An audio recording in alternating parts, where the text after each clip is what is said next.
Vamos lá. Capítulo 8, Bem-aventurados os que têm puro coração. Hoje começamos o item Deixai vir a mim as criancinhas.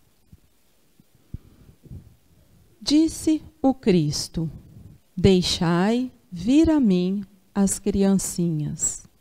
Profundas em sua simplicidade, essas palavras não continham um simples chamamento dirigido às crianças, mas também o das almas que gravitam nas regiões inferiores, onde o infortúnio desconhece a esperança. Jesus chamava a si a infância intelectual da criatura formada, os fracos, os escravizados e os viciosos. Ele nada podia ensinar à infância física, presa à matéria, submetida ao jugo do instinto, ainda não incluída na categoria superior da razão e da vontade que se exercem em torno dela e por ela. Então, nós já discutimos algumas vezes essa questão da comparação que ele faz com a criança e vimos que a criança, em sua ingenuidade e pureza, ela tem maior facilidade de aceitar a qualquer convite que lhe é feito. Nós, que nos dizemos já racionais, colocamos muitos impedimentos para nos esforçar para qualquer mudança. Muitas vezes nós resistimos mesmo à mudança por pensarmos que o nosso modo de compreensão é o correto. E quando ele fala assim, que aqui tem muito mais que isso, se nós pensarmos que somos espíritos de prova e expiação, nós estamos ainda na nossa infância espiritual. Falta muito para crescer. Então, o convite era para essas crianças também, que precisavam conhecer outras coisas que retirassem da escravidão, dos vícios e da fraqueza. Então, quando ele diz assim, que nós, os infortunados, desconhecemos a esperança. Então, quantas vezes para nós, para a nossa realidade, fica muito difícil ter certeza que tudo vai melhorar. Às vezes a gente fala num tom de dúvida. Se Deus quiser, melhora. É assim que a gente lida com a esperança? Ou a gente fala assim, eu tenho certeza que tudo vai melhorar. Esperança para nós é realidade ou possibilidade? Só que quando a gente fala que todo mundo nasce para progredir, a gente concorda.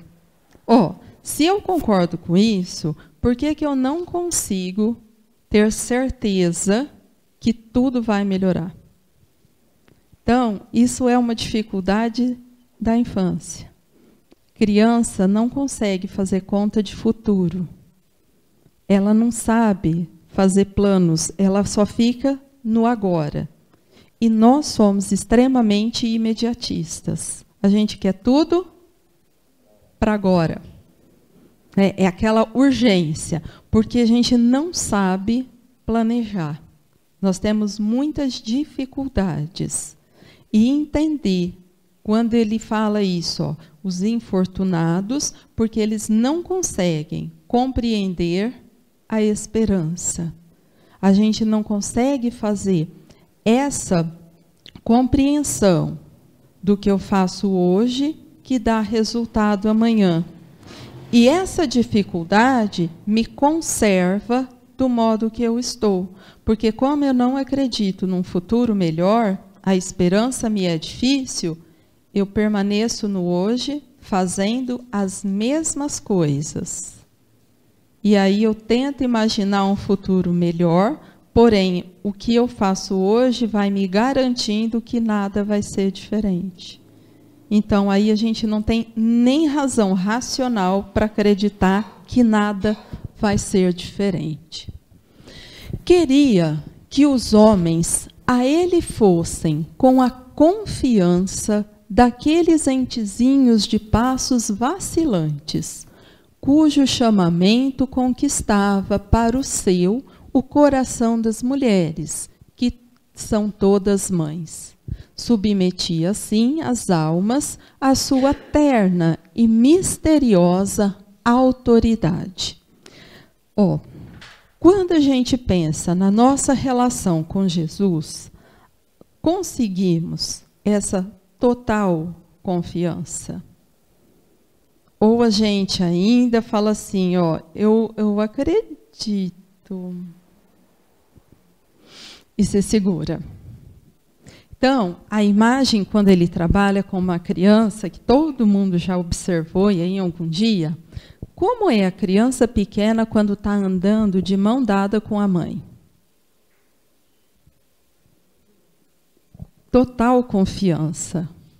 Se a mãe acelera o passo, o que ela faz?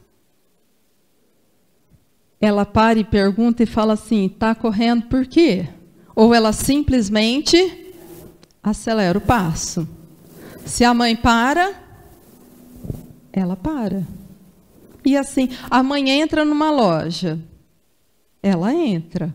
Ou seja, ela simplesmente confia na condução. Então, olha só, na nossa vida, a gente precisa desenvolver esta relação de proximidade.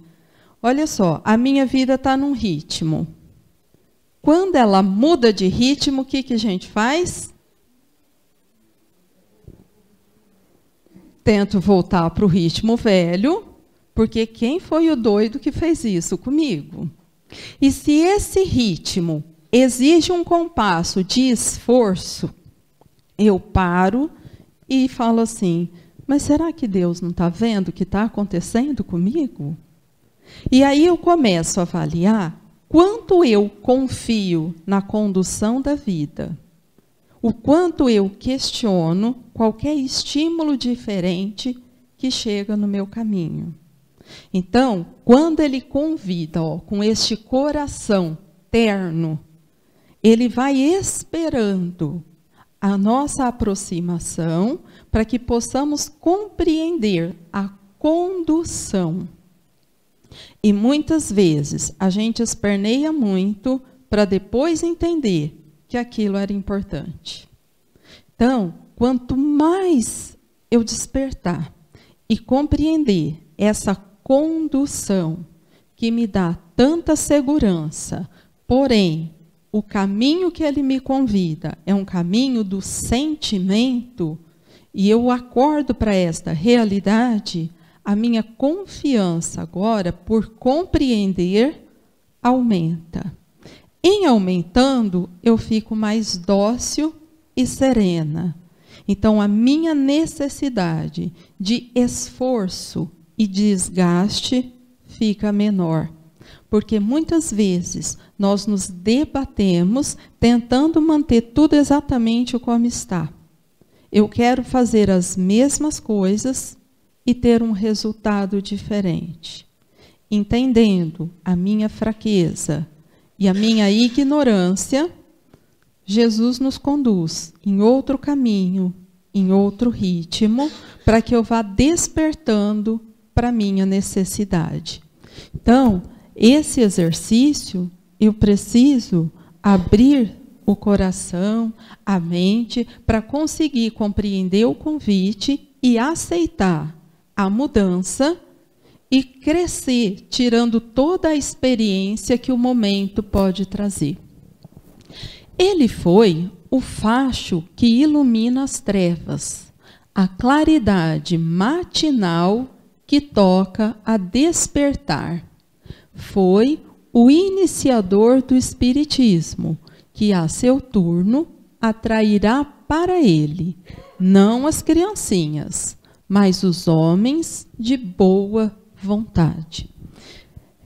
Iniciador do Espiritismo, não, porque ele não falou de Espiritismo, não é isso. Mas ele mostrava essa realidade de vida que continua. Do jeito que ele colocava, era para que compreendêssemos que o homem tinha uma vida verdadeira e aqui fazia uma experiência. Então, ele deixava bem definido que o reino dele não era esse reino, nos dando a possibilidade de buscar algo além. E quando ele vai iluminando e nos despertando para uma nova realidade, questionando, ensinando a pensar, ele nos aproxima agora da nossa realidade em essência, para o espírito imortal que somos. E aí sim, com boa vontade e inteligência, porque a razão nos convence da importância de aprender o amor, nós passamos então a buscar a figura do Cristo como nosso modelo. Então, a criança vai pela sua simplicidade, mas agora que já estamos adquirindo uma certa maturidade, precisamos aceitar pela razão. Só que se a gente não desenvolve o nosso poder de observação, a gente não consegue concluir. Então, muitas vezes, a gente esquece de observar. E aí, nós ficamos perdidos em perguntas sem respostas. Porque a gente quer ter resposta fazendo a mesma coisa. E aí fica faltando. Por que que antes eu fazia tal coisa e dava certo e agora não dá mais? Você vai ter que observar como você era antes. O que você sabia antes. Qual era o contexto social antes? Porque senão fica muito limitado a observação. E aí eu não consigo aceitar a mudança. E eu quero manter o ritmo antigo, mas agora já não é mais possível. Então eu vou me desencaixando do meu contexto de vida. E é uma coisa que está ficando frequente. A gente se sente perdido na nossa vida. E muitas vezes a gente fala, mas eu fazia assim e dava certo. Então, a frase está certa. Fazia. Não vai dar mais para fazer.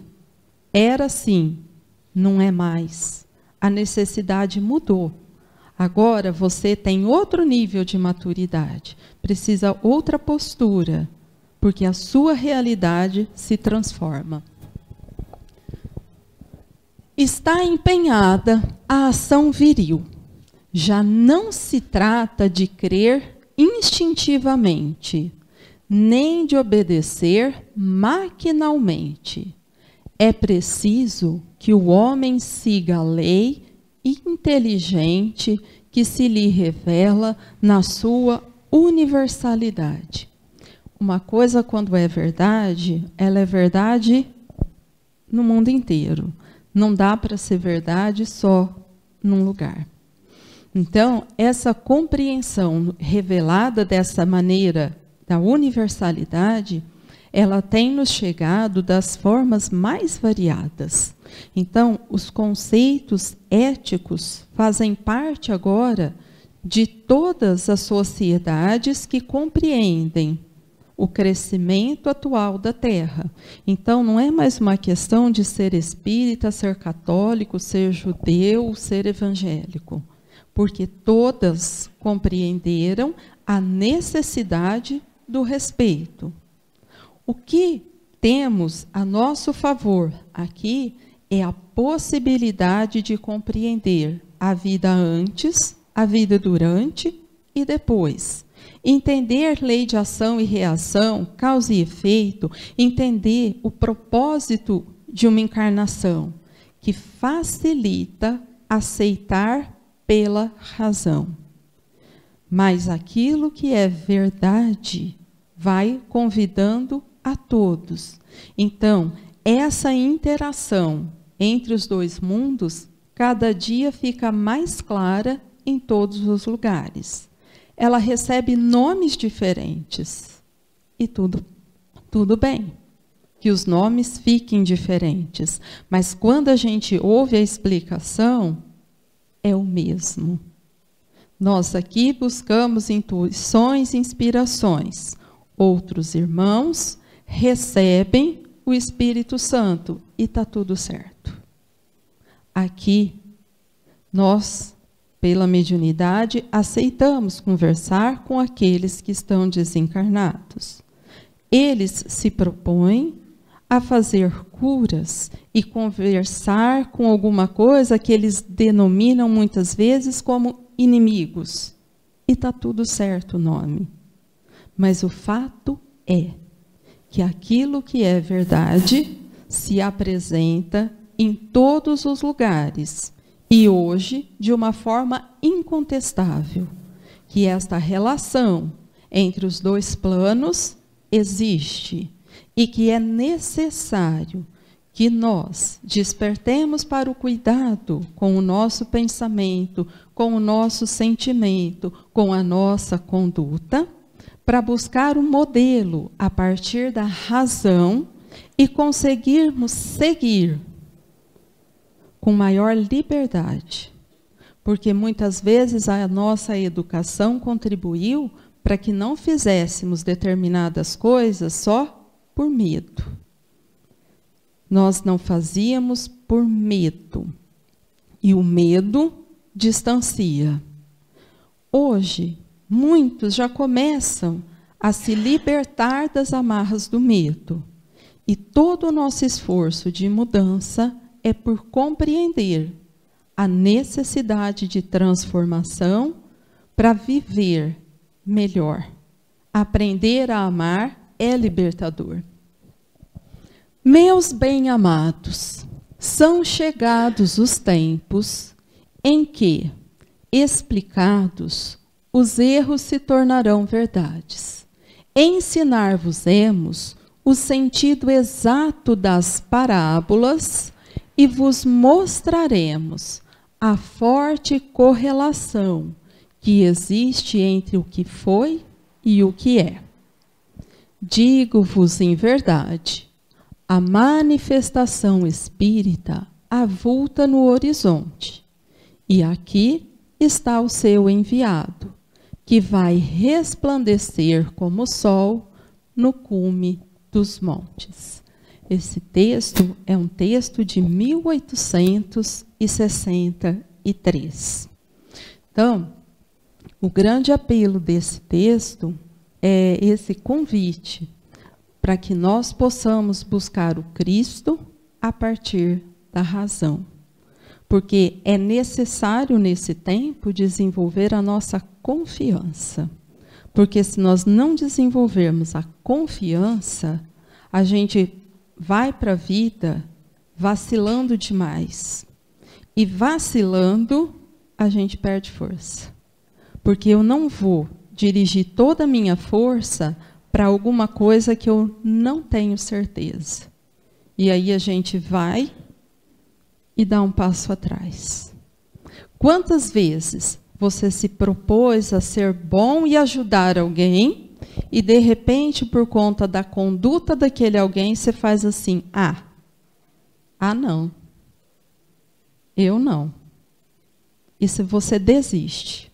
Olha só, por que é que a gente desiste de ser bom? O que acontece? Quando eu vou e o que o outro faz me faz desistir. O que vocês imaginam que acontece nessa hora? Deu para entender a pergunta ou não? Não? Eu vou perguntar de novo. Eu acho que é a pergunta. Alguém aqui já se propôs a fazer o bem para alguém e desistiu? Quantas vezes essa semana? Qual o motivo da nossa desistência? Pode ser só 2 motivos, tá bom. Pode ser orgulho, não tenho nada em troca.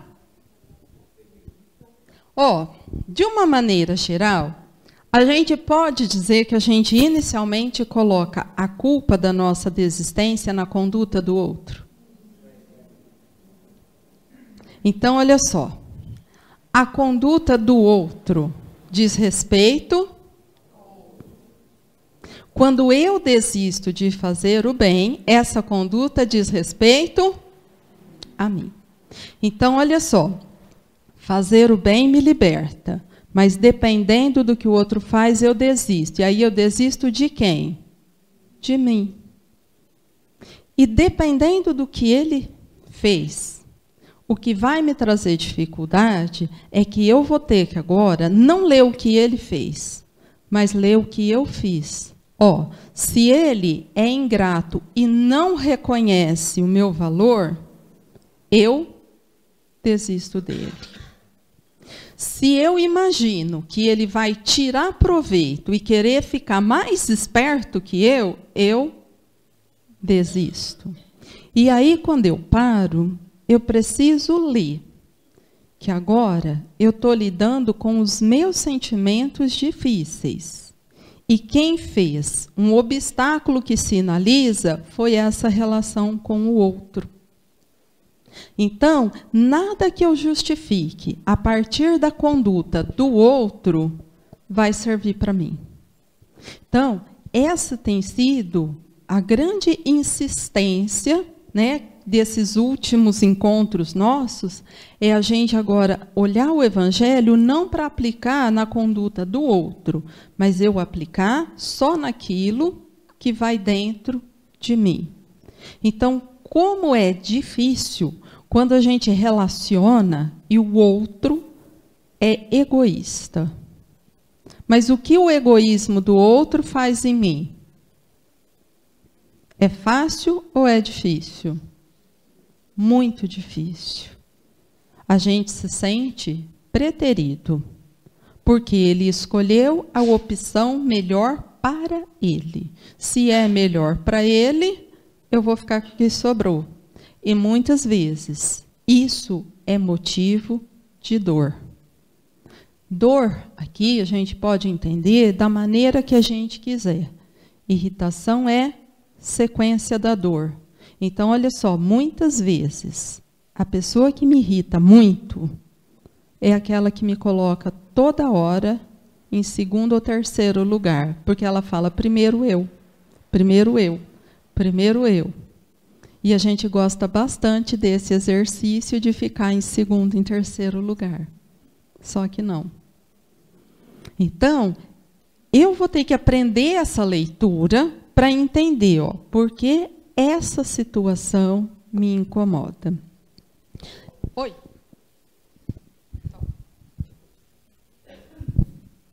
Eu acho que a minha dificuldade maior é entender assim, o que é realmente o bem. Porque em algumas situações eu fico pensando assim, será que isso é o bem? Ou a minha conduta, achando que estou fazendo bem, não vai servir para, de repente, aumentar um vício do outro. Entendeu? Isso é sempre a minha dúvida. Eu penso que isso é uma dúvida de muita gente. E eu acho que para isso nós não temos uma resposta pronta, porque vai ter que ser uma experiência construída.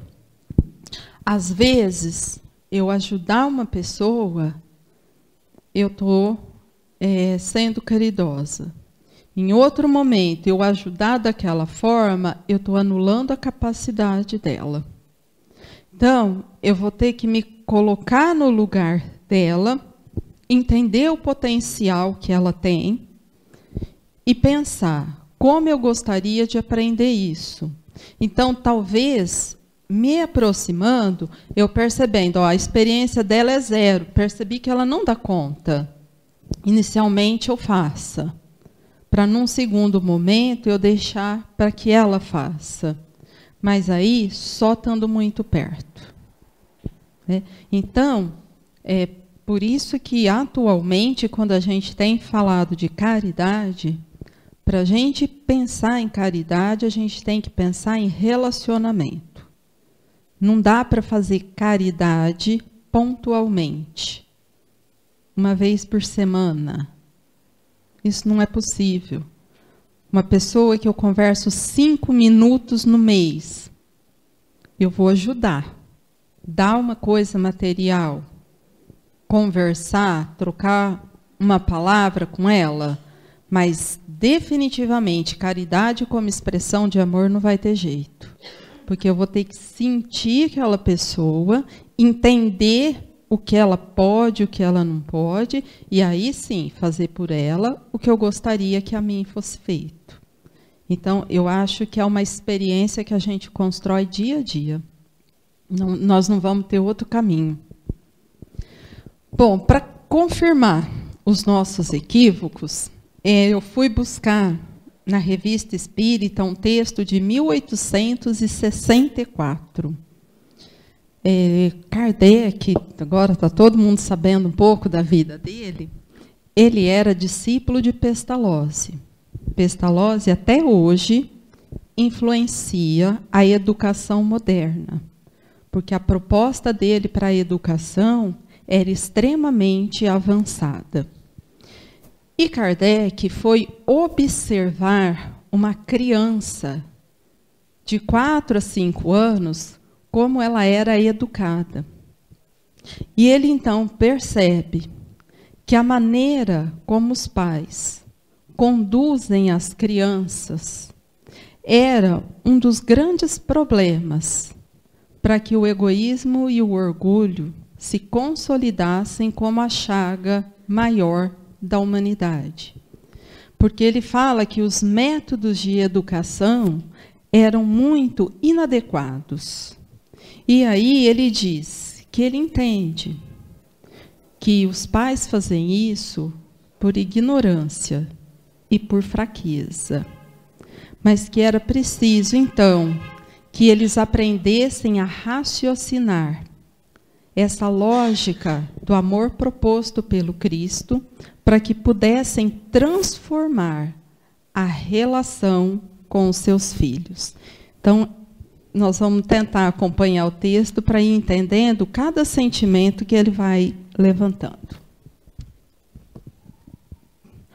Numa família de nosso conhecimento, há uma menina de 4 a 5 anos, de uma inteligência rara, mas que tem pequenos defeitos das crianças mimadas.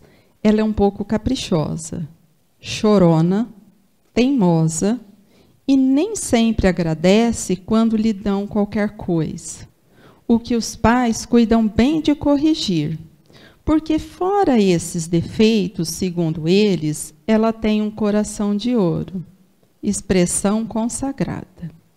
Vejamos como eles conduzem para lhe tirar essas pequenas manchas e conservar o ouro em sua pureza. Quantas crianças de 4 a 5 anos que a gente conhece com esse perfil? Todas. E que o pai e a mãe vão falar assim, mas é um coração de ouro. Às vezes faz uma birrinha, mas é uma gracinha. E ele só observando.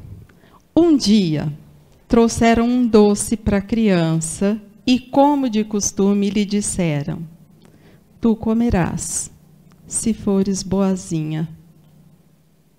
Primeira lição de gulodice. Então, olha só. Quando eu falo para a criança, eu vou te dar, se você for boazinha. O que você acha que a sua criança quer ser para você? A mais linda, a mais especial, a mais boazinha, e ela vai fazer. E aí, igual a gente adestra um bichinho, ela fica adestrada, ser boazinha para comer a coisa boa. Isso constrói vício. Continua. Quantas vezes à mesa não dizem a uma criança que não comerá tal coisa se chorar? Estrago número 2. Faze isto, ou faze aquilo, dizem, e terás o doce, ou qualquer outra coisa que lhe apeteça. E a criança se constrange, não pela razão, mas em vista de satisfazer a um desejo sensual que aguilhou. Então, ele trata aqui como desejo sensual, porque sensualidade é tudo aquilo que traz prazer físico. Então, a gulodice, as coisas que a gente aprende a viciar com prazer por comer, entra na categoria sensualidade. Então, ele fala, é assim que começa. Então, a criança agora vai ficar com determinado comportamento ligado àquele estímulo. Se você comportar assim, eu te dou o doce. Se comportar de tal forma, eu não te dou. O que vocês acham que ao longo do tempo a gente vai construir nessa criança?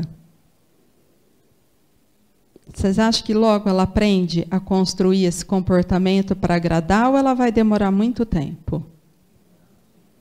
Aí ela vai construir porque ela é ou porque ser falso é muito fácil? É isso que ele falou. Mas quando eu treino esse comportamento, porque eu vou dar em troca uma coisa, eu tiro a razão da conversa. E agora, a criança começa a habituar que ela não precisa pensar em sentimento. Ela só tem que moldar um comportamento que agrade os pais, para ter em troca uma coisa do seu interesse. É ainda muito pior quando lhe dizem, o que não é menos frequente, que darão o seu pedaço a uma outra criança. Porque agora não é só gulodice, é a gulodice e a inveja. Para piorar um pouquinho, eles dizem assim, se não fizer tal coisa, eu dou o seu pedaço para o seu irmão. Com quem ela vai fazer guerra? Com o próprio irmão. E agora ela vai, então, eu vou ficar boazinha. Não porque eu quero isso, mas porque se eu não ficar boazinha, o meu irmão ganha 2 e eu não quero. Então agora ela aprende a ser gulosa e invejosa para que o outro não ganhe mais que ela. E ela vai sendo treinada. Isso é uma observação. Querem dar-lhe uma lição, a criança fará o que lhe dizem, não só para ter, mas para que a outra não tenha. Querem dar-lhe uma lição de generosidade, então lhe dizem, dá esta fruta ou este brinquedo a tal pessoa. Se ela se recusa, não deixam de acrescentar, para nela estimular um bom sentimento. Você dá esse, que eu te dou outro. De modo que a criança não se decide a ser generosa, senão quando está certa, que não vai perder nada. Eu só vou dar esse, porque eu vou ganhar outro. Então, isso não é generosidade, isto é troca. E eu vou dar o velho, porque eu vou ganhar o novo. Certo dia, testemunhamos um fato bem característico desse gênero. Era uma criança de 2 anos e meio, a quem tinham feito semelhante ameaça, acrescentando, nós daremos ao teu irmãozinho e você ficará sem nada. Para tornar a lição mais sensível, puseram o pedaço de doce no prato do irmão, que levou a coisa a sério e comeu imediatamente. Na hora, o outro ficou vermelho, e não era preciso ser pai e mãe para perceber que ele ficou tomado de cólera e ódio. Dava para ver nos seus olhos. A semente estava lançada. Poderia produzir algum bom grão? Vocês já fizeram isso? Quantas vezes? Voltemos à história da menina. Como ela não se deu conta da ameaça, sabendo por experiência que raramente os pais cumpriam, desta vez os pais decidiram ser mais firmes, pois compreenderam que era necessário dominar aquele caráter e não esperar que com a idade se tornasse um mau hábito. Diziam que é preciso formar cedo as crianças. Estavam certos.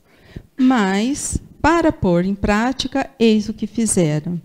Eu te prometo, disse a mãe, que se não me obedeceres, amanhã cedo, darei o teu pedaço de bolo à primeira menina pobre que passar. Dito e feito. Dessa vez queriam manter a promessa e dar uma boa lição. No dia seguinte, de manhã, tendo visto uma pequena mendiga na rua, fizeram-na entrar e obrigaram a filha a tomá-la pela mão e ela mesma lhe dar o bolo. Então elogiaram a sua docilidade. Moral da história. A filha disse: se eu soubesse disso, eu teria me apressado e comido o bolo ontem mesmo. E todos acharam graça da sua resposta espirituosa. Com efeito, a criança tinha recebido uma forte lição, mas de puro egoísmo, da qual não deixará de aproveitar-se uma outra vez, pois agora sabe quanto custa a generosidade forçada. Resta saber que frutos dará mais tarde esta semente, quando, com mais idade, a criança fizer a aplicação dessa moral em coisas mais sérias que um bolo. Por exemplo, aplicar essa lição nos recursos públicos, que é o que a gente está percebendo. Então, quando a gente fala da dificuldade, eu não posso mais olhar o outro. Eu preciso começar a avaliar qual a minha conduta. Foi bastante importante quando a Lúcia falou: como eu vou saber quando está certo e quando está errado? Então, esse pensamento nosso de punição, de colocar medo, de constranger na marra, nós vamos ter que avaliar bastante. Porque, caso contrário, eu acho que eu estou fazendo uma coisa, quando, na verdade, o meu desejo de dominar uma situação faz com que eu estimule o egoísmo, o medo, o orgulho, e vai ficando cada vez mais difícil saber conduzir. Porque tudo isso são propostas que estão bastante distantes da lei de amor. Esse texto segue, ele é de 1864, ele observando, e depois ele vai elencando coisas que são comuns. Quantas vezes a gente ouviu falar assim, ou você guarda, ou eu ponho tudo no lixo. Se não dividir, eu faço você comer tudo, até você passar mal. Se você não rezar, você também não vai fazer tal coisa. Eu lembro uma vez, eu conversei com uma pessoa que toda vez que ela queria castigar o filho, ela punha ele sentado para ler o evangelho. O menino tem ódio de evangelho.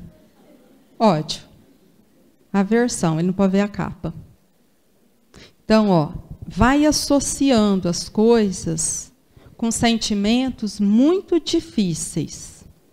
Só que depois a gente fica muito perdido de como reorganizar tudo isso. Então, não tem como conduzir o outro sem eu me conduzir. Não tem como entender o outro sem eu me entender. Então, muitas vezes, a tentativa de usar a força ou de intimidar não vai dar um bom resultado. Por quê? Porque a gente faz um comportamento que atende, num primeiro momento, para ganhar. E aí vira só um jogo de interesse. E que construir dissimulação é muito fácil. Só que isso nos distancia. Então, nós que somos adultos, agora precisamos pensar o quanto, para nós, muitas vezes é difícil recolher em prece e contar a nossa verdade para o nosso amigo espiritual, ou para Jesus, ou para Deus, e assumir e falar: esse é o ponto que eu falho. Esse é o meu erro. Esse é o meu vício. Essa é a dor que eu causo nas pessoas que estão à minha volta. Porque muitas vezes eu faço a minha prece tentando dissimular, como se Deus não fosse perceber, como se Jesus não soubesse qual é o erro. Por quê? Porque eu fui educada para ter medo desta relação. Então a gente não consegue. Por quê? Porque ficamos aprisionados, escravizados nas nossas situações. Então, esse discernimento é importante para que a gente possa libertar das amarras. Não, eu estava aqui pensando que às vezes nem a gente sabe, né? Porque a gente foi criado para ter comportamentos tão adequados, né? Que se a gente não é colocado numa prova muito grande, a gente acha que realmente aquele comportamento é a gente. Mas, na verdade, aquilo tudo é só comportamento, né? O que tem de sentimento ali dentro é muito diferente. Exatamente. Então, por isso que quando eu falo que eu gosto muito de estudar as coisas do Leon Denis, porque ele fala assim, ó, que para o nosso patamar evolutivo, a dor ainda é necessária. Porque se não fosse a dor, nós ficaríamos perdidos. Porque muitas vezes a gente acha que a gente está certo. E a gente fala assim, mas eu estou certo. Mas aí, a dor vai mostrando que a gente está errado. Porque eu falo assim, ó, eu estou certo, mas eu não consigo mais dormir. Eu estou certo, mas a minha ansiedade está agravando a cada dia. Eu estou certo, mas agora, além de não dormir, roer unha e ter a tal da síndrome das pernas inquietas, eu estou descontrolando. Então, assim, aí a gente vai pensar, eu não estou certo. Porque eu não estou construindo harmonia. Eu estou em desarmonia. E esse monte de dor está me contando que eu não estou certo. Então, aí eu começo a trabalhar para compreender. Então, apesar de tudo, os nossos momentos de dor são bênçãos que Deus nos oferece para mostrar onde se encontra o limite e nos convidar a voltar para o nosso equilíbrio. Porque às vezes a gente não encontra, a gente fica em dúvida e faz uma coisa equivocada, mas na certeza que está certo. Por isso que na conclusão do texto ele fala que ele percebia que os pais tinham uma certa ignorância e faziam aquilo imaginando que era a melhor condução para a criança, sem perceber o grande equívoco que ali estava. Então, é um esforço que nós vamos precisar fazer conosco, porque os desafios nos chegam e nós vamos ter que falar, ó, o que eu estou sentindo? E o que eu vou fazer agora? Como é que eu ajudo a educar isso? Porque se não for assim, eu fico sem resposta. E aí a nossa tendência é repetir aquilo que a gente sempre fez. Só que se eu repetir o que eu sempre fiz, é automático. Eu já conheço o resultado. E não tem como ter esperança fazendo a mesma coisa. Ó, se eu continuar plantando a mesma semente, eu já sei a colheita futura. E eu não posso ter esperança, porque eu não mudei nada.